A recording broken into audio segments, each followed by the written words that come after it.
Morning, Andre. First of all, well, it's a familiar question. Gareth Bale comes up again, particularly the form he's in, but one of his former teammates, Luka Modric, has been quoted in the newspapers as saying he'd like Gareth to come and join him in Madrid. Is that something, as we approach January, you're going to have to start getting your head around that all that attention? I think it's extremely difficult, if not impossible. Obviously, Modric is aware of what has been Gareth's performances, because of his love for Tottenham and the fact that he is very connected with him and this football club. But it's completely impossible. Modric has said that Spurs have to qualify for the Champions League for Gareth to stay. Is that how you see it? Well, I think Modric now has to worry in qualify. Obviously, he's qualified for the Champions League already, but his team finished second, and he has to worry about getting into the quarterfinals of the Champions League whenever the draw comes out. So he has to worry about Atletico Madrid this weekend, as they are on top of him. So I think he should focus more on his club rather than ours. And of course, he hasn't been playing regularly at Madrid. Is that sort of a cautionary tale to Gareth? Is that something you would say to him and say, look, this guy went to Madrid, he doesn't play every week, and perhaps you're better off staying? No, I don't have those conversations with him, obviously.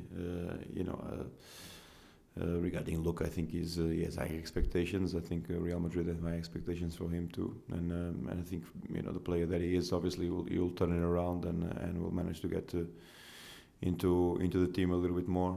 But we don't have conversations about our players in other clubs and whatever their positions will be in other clubs. We focus on what they have to do here.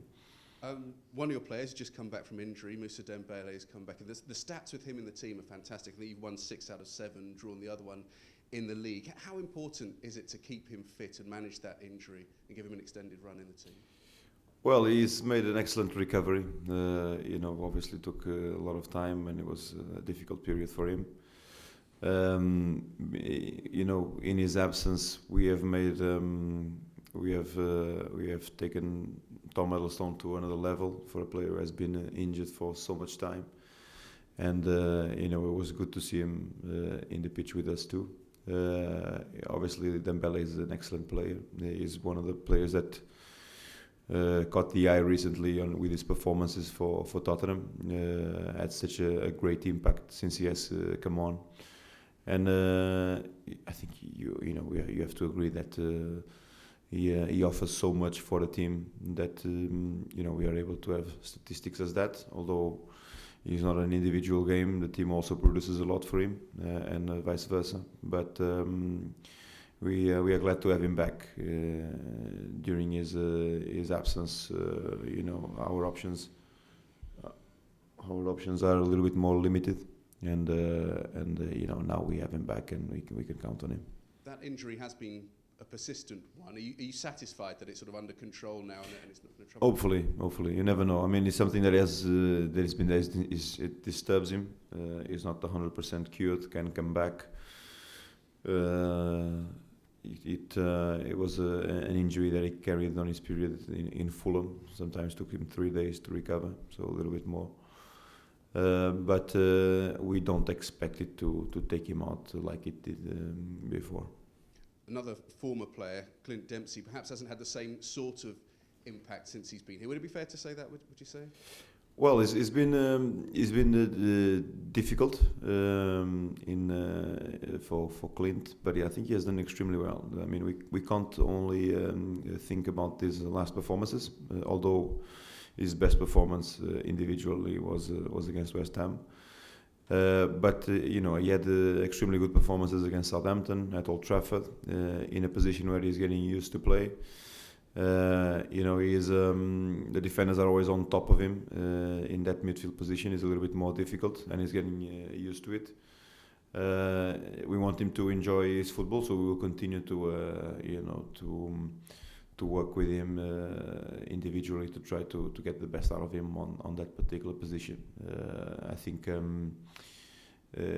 to be fair, in the other day against Liverpool, I think his individual performances dropped as the collective performance dropped, because in the second half Liverpool from minute 60 were superior than us and had the initiative, and it made us drop back a little bit more, and we didn't evolve Clint as much as we wanted. But I think he's doing extremely well. We certainly count on him, and I rate him very, very highly. He said that he didn't feel appreciated at Fulham towards the end, and then he was heavily linked with Liverpool, then he ended up coming here. Do you think everything that was going on, that sort of upheaval, has perhaps affected his form at the start of his Tottenham career? No, I don't think so. Just getting used to a different position. I mean, he made that very, very clear. In Fulham, he played in a different position, and also the amount of pressure, the expectations of Tottenham are a little bit higher than Fulham, and sometimes it takes you time to get acquainted with that. You face other type of competition in your team for you to get a place in the starting 11. So all of these factors, can have an impact. But I'm very, very pleased with what he's been doing, and again, I rate him very, very highly. Will he and Musa be starting against Fulham? Well, we just have to wait and see. First, we are recovering the players. Today is just the second day after we played Liverpool. It's been an extremely difficult week for us in terms of fixtures. So we'll have to assess the players. This is the day that they feel more tired. Normally it's the second day, which is the worst for them. So we'll have to assess them. We'll make a very, very light session and then make the decisions tonight for the team tomorrow. Just in terms of players and recovery and so on, what was the latest on Scott Parker? I understand he was only a couple of weeks away. What was the latest update? Yeah, he's making good progress. I think we can see him, joining first team training fully, because he's been very, very conditioned on his return to first team training. But I think we can see him, within the next week or towards the end of the next week, coming back, to full first team training. And Asso Okoto, still out. Is there any more update on him? Yeah, we hope to see him back next week too, hopefully. So making good progress now on his final period of recovery. So we're looking a little bit more positive on that front. To be fair, it has been good last weeks for us, because we are getting good news from these long-term injuries. And in the end, these are the players that we need back. Players who were extremely important last season for the club and can give us a major boost.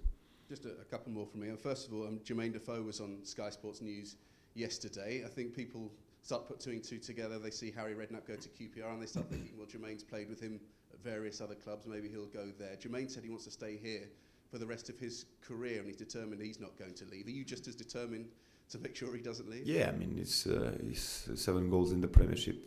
He's just had an amazing start to the year, or to the sporting year, with his goals, and by overtaking, people who are legendary in this football club for the top 10 of Tottenham's goal scorers, all-time goal scorers, and he's living a very, very good moment. So we want him to stay. That's why he signed an extension to his contract, and we are very, very happy with him here.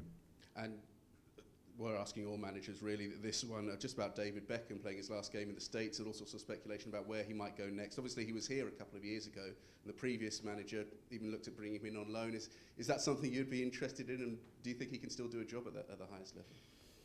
I think so. I mean, he's such a wonderful player. The rhythm of the Premiership is highly intense, but David has so much experience of the Premiership. He means so much to English football, so that's why everybody is anxious to see which move he's going to take. We saw some surprise moves in the past when he moved to AC Milan, and he did extremely well there. So anything can happen. He can come a little bit closer to us in Europe, and I think that it would be good to see him. But not here. Not here, where? Tottenham? Yeah. No, I don't think so. Any more broadcast questions, Steve? Andre, can I just clarify what you said about Luka Modric's comments about Gareth Bale? You used the word impossible. Is that because you feel that he doesn't want to go, or because you won't let him go? No, because the club has to protect our assets regarding our objectives, and we have to, as you say, or as Luka says, we have to qualify for the Champions League. So in order for that to happen, we need players that can make a difference. You know the importance of this player for us. And in the end, we are not looking to sell. We are looking first to obtain our objectives towards this season, and that's the most important thing.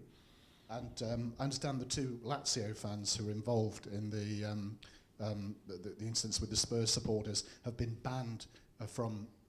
Roma, I beg your pardon. Have been banned from all sports in Italy for 5 years. Yeah. What is your reaction to that? Well, extremely good measures. You know, sometimes we are let down by situations like this. We have been very, very fortunate in these last unfortunate events, West Ham and Lazio, or West Ham and Rome situations, where the governing bodies have been extremely active in trying to act or trying to act quickly. We've seen measures being taken, and I think measures that show that these things should be banned from happening, and it's like that. It's with actions that we should set examples. Do you think it should be life bans as opposed to 5 years? Well, it's difficult. It's more applied in England. I mean, it's extremely difficult. In the end, we're satisfied with the running of events. It means a punishment, means an action, means a swift action. It's something that shouldn't happen. I think they've decided like that. In the end, I think at least by taking actions, there is already a positive route being taken. And word on your opponents this weekend? What have you made of their season so far?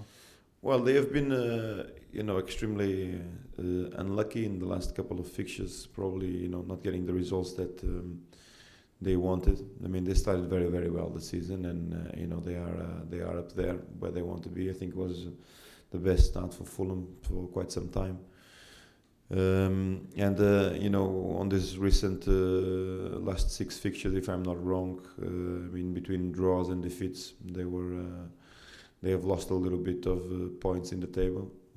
So they are looking to overcome it. When you face teams like this on the run of bad results, they're always looking for one more game to bounce back. So they will approach it with that kind of revolt and ambition.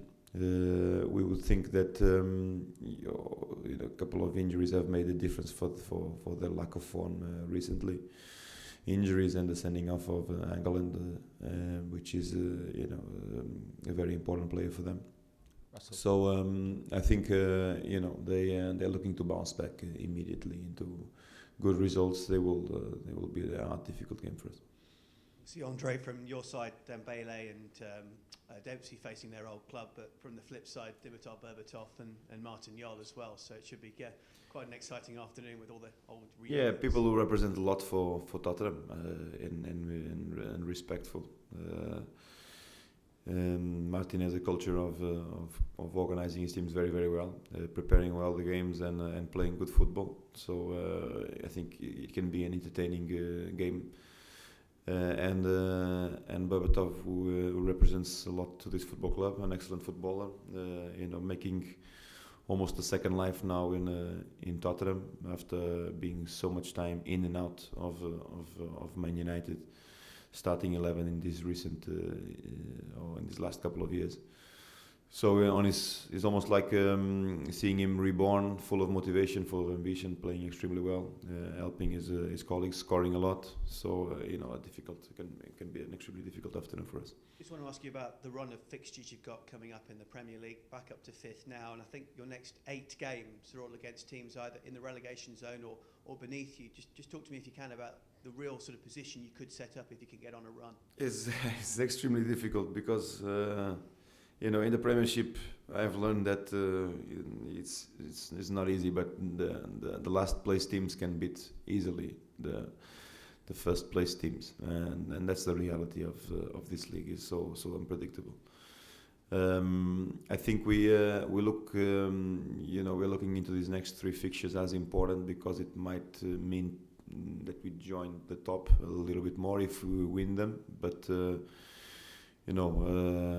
Fulham away, Everton away, and Swansea at home are not particular easy fixtures. I think if we can get 3 wins in these next 3 games, can put us back on track towards the third, fourth place. You know, for third place after we played the Chelsea White Hart Lane, went to 7 points ahead. They are now just 3. You know, we have Man City, Man United coming soon. So we want to be up there. We want to join the top, but it's extremely difficult. We have to continue on this level. And to be fair, you know, we've been playing game after game in between the Europa League and the way we approach it. So you know, tiredness comes into account. But if we manage to survive these next fixtures, including Europa League, with good results, we might have a chance.